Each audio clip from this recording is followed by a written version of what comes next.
Salam guys, maa ngi leen di ziar bu baax di leen nuyu ñëpp ku nekk si tur ak sant non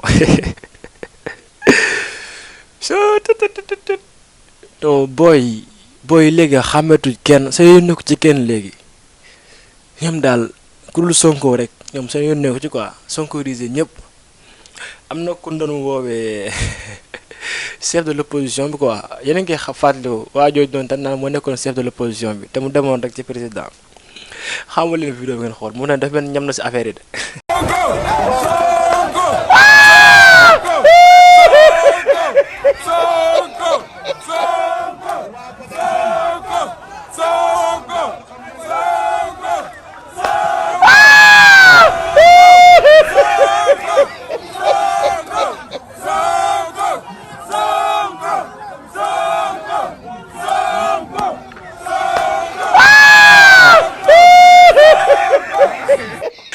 non vraiment Sonko phénomène la quoi ñu bañ ko ñu ñàkkoon ñu nangu ko ñàkk a nangu yëpp xam nañ phénomène la non xam nga que la fois passée war na leen vidéo Lat Diop bi mooy bi mu wootee gars yi ñu dégg après gars yi déglu ko ba mu pare dégg sonkorisé ko boobu non en tout cas affaire daal yéemee trop lii c'est difficile que pour yeneen gars yi di campagne mais kay en parlant de ça sax. waaye yéen est-ce que yeneen candidats yi yéen leen dégg yeneen candidats 19 candidats yëpp yéen ñan ngeen gis vraiment ñuy campagne quoi am ñoo xamante ni gisuma seen vidéo à part dans ni am ci RTS gisuma seen vidéo gisuma ku leen defee seen comité médiatique am na résultat de en tout cas am na ñoo xamante ne dañuy def déposer candidature pour au cas où deuxième tour amee pour ñu mën a jàppale kenn ki ñu teg seen i conditions ñu mën leen fal ay ministre wala genre yooyu noonu. waaye am na xam te ne leer na xam nañ bu baax a baax que ni ñun duñ gagné leer na nañ waa baax na doy na waar bon on parle de ça aussi am na benn information boo xamante ni gis naa ko sànq ci Facebook bi ma gis Cheikh Bara Ndiaye def déclaration seen cortège bi dañ leen attaqué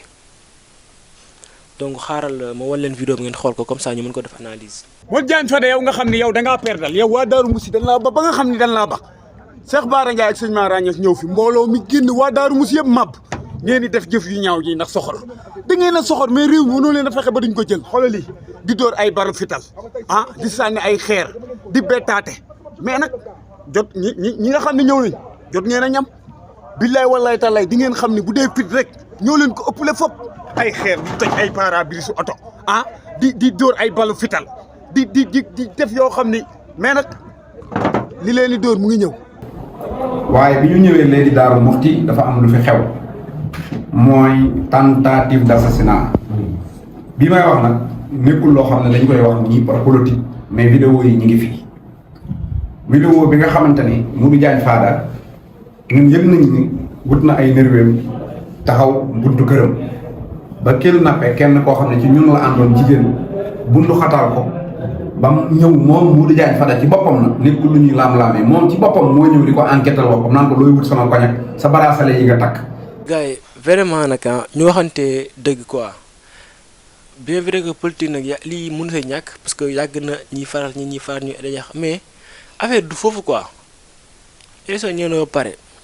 te ñi nga xam te ñooy nekk di attaquer à chaque fois peut objectif ngeen am quoi déstabiliser nit ñi wala ñu ne nii ay nit fitna leen jërul ko quoi. ay nitu fitna lañ ñoom neen xeexuñu defuñu dara dañuy campagne tout simplement donc xanaa nag ngeen war leen mën a bàyyi caravane da wax askan bi wax leen li nga xamante ni moom moo nekk seen programme moom moo nekk seen mbébét pour réew mi loolu yaakaaruma que ni jar na ñuy attaquer benn cortège ou pas nag kenn ku nekkee dem campagne sa bopp rek Sénégalais ñoom ñooy voté nag kenn ku ne dem campagne sa bopp c'est simple affaire méttiwul de te incha allah rabbi lépp dana leer bu lépp jaaree ci yoon incha allah rabbi bu lépp jaaree ci yoon doy na waar en tout cas. bu dimanche di ngeen xam ni ay bali fital ak ay dóori xeer rek loolu yëpp mënul di jënti situation mooy dimanche nit ñi dañuy xëy voté ci gañe réew mi ngeen xam ni yéen maanaam askan wi ba nañ leen. mais balaa maa dem nag faaw mu jox leen benn bonus quoi ba dee ñu ñëw ci ex chef de l'opposition xam naa dama baal nag dama baal ruwéewu ma ko demee dama baal quoi gars yi dañ dem xooli vidéo bi te ñaar aussi.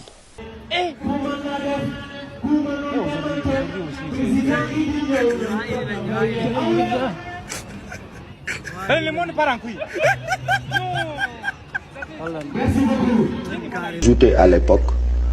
que moi-même je prendrai ma retraite en 2022.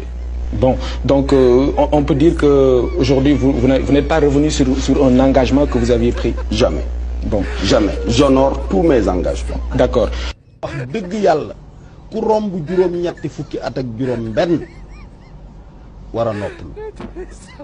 retraite fii ci Sénégal 65 ans métier moo man di def dañ naan la boo amee juróom-benn fukki at ak juróom demal noppalu ji métier mi gën a diis ci métier yi mooy président de la République nan ngay jege juróom-ñeent fukki at ne da ngay continuer jiite réew mi jaaduwul xel mënu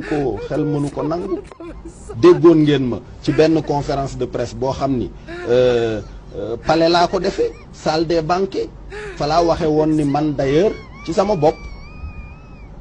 2022 à 63 ans ci laay génn ci politique gu Sénégal. vidéo bi du ma si def commentaire dama koy bàyyi ak yéen ngeen commenter ko ci commentaire incha allah rabbi commenter leen vidéo bi parce que actuellement ni ñaata at la war a am quoi ak waaw yéen a ma koy noo quoi politique moo neex gars yi dañoo foog ni li amoon moo am ba léegi mais baax na en tout cas lu waay du wax na leer nañ parce que loo wax dafay des da vidéo yi fi lay tegee waaw kon gars yi loolu moo nekkoon vidéo bi tey di leen wax ngeen ni abonné bu baax a baax pour nous soutenir aussi tamit di leen wax kenn macha allah gis nañ vidéo yi ni muy avancé gis nañ seen like ak aussi seen appréciation yi macha allah et aussi juste rek da leen abonné di like parce que boo leen di like vidéo yi di commentaire loolu mooy pousser vidéo yi loolu mooy tax vidéo bi dem ci kanam